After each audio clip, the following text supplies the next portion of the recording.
Get your free copy of the complete tutorial at www.teachucomp.com/free.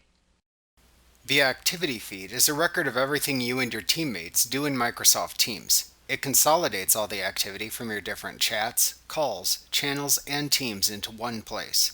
As activity goes on in your channels, a red numbered icon will appear over the app to alert you to activity not yet seen.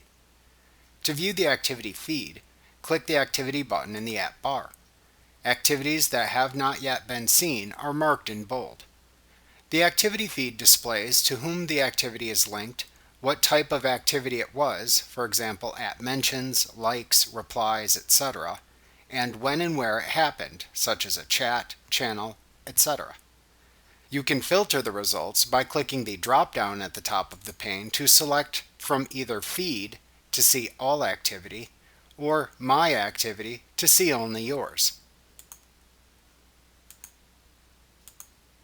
To further filter the activities, click the filter icon at the top of the activity feed and type text by which to filter.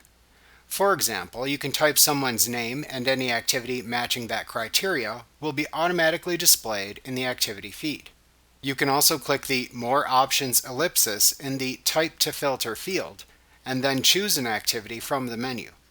For example, you could choose App Mentions to see all activity where someone mentioned you specifically.